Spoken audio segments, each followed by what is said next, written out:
Hello, my name's Robert Martin, and I'm pretty passionate about what's going on in Palestine. First of all, I'd like to thank everybody for all the support that I've been given, all the messages that I get continuously every day.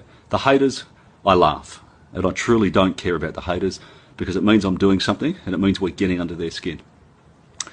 I have a lot of people ask why I got so passionate about what's going on in Palestine, and it's pretty simple. I've known for a long time that there's been issues over there, but like most other people, I didn't really know. And when the last Gaza strike happened, I started doing a lot of reading because I couldn't comprehend that an army could do this sort of thing and kill children on a regular basis whilst the world watched. And yet they were crying self-defense. So as I read, I started to see that Hamas has nothing to do with it. It's Israel, and what they're trying to do is to steal land. It's the Zionists trying to take over someone else's land. But they'd have you believe that there was nobody there at the start, but there was. There was heaps of people there. The Palestinian people are not terrorists. The Palestinian people aren't haters. The Palestinian people are not people that hate Jews. They are simply people trying to live a safe and secure life and have freedom like you and I have. I couldn't believe that it could be as bad as what I read. So I went over there and I had a look.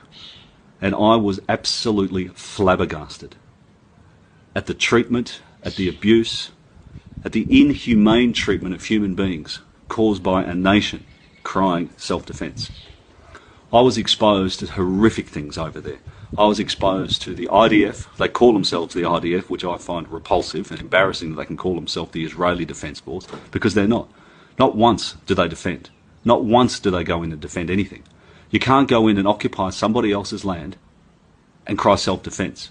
You can't go in there with Apache helicopters and shoot people. You can't go over and with your jets and drop phosphorus over an innocent people. What embarrasses me the most is that the uneducated person, and I was one of these people not very long ago, that seems to think that the Palestinians are at fault. What I've now realised since, that every time they say Palestinians, they'll put terrorists. Every time they put anything to do with the Israeli army, they'll put that they're defending themselves.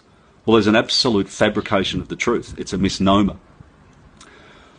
When I found out that this was going on, I couldn't stop.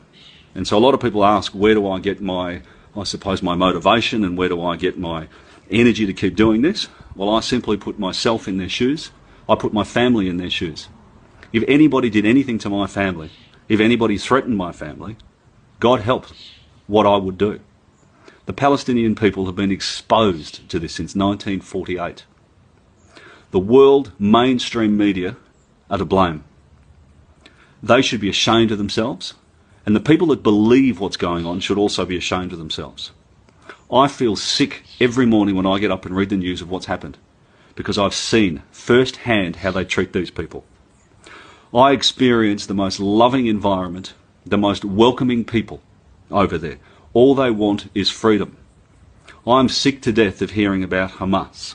The Palestinians are doing this, the Palestinians are doing that. It's wrong. The Palestinians want freedom.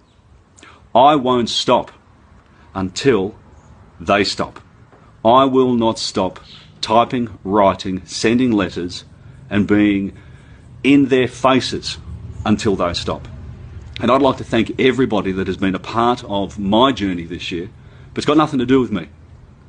Anyone says, well done, Rob, it's great, don't thank me for it, because it's a human being's responsibility to help those that need help.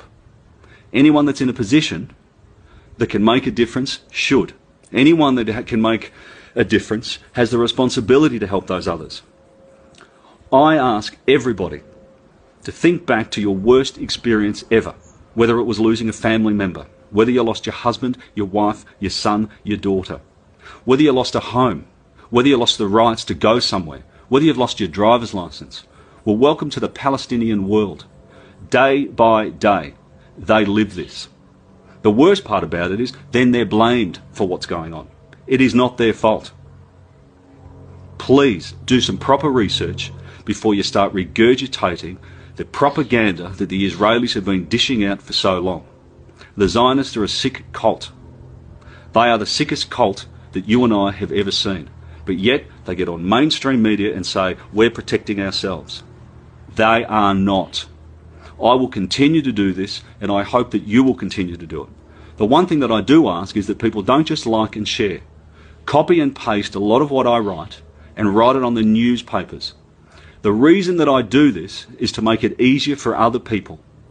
Please help me help the Palestinian people. One state, two state solution, I don't really get involved with. They need to stop the occupation. They need to be left alone and stop being abused. In any other country in the world, it would be illegal. If this happened anywhere else in the world, there'd be an uproar. A few people die in America and the whole world is watching. Well, this happens every single day in Palestine. Please help and make 2015 better. You saw the amount of people that have died, that have been kidnapped and butchered and lost their homes. It is our responsibility to help them.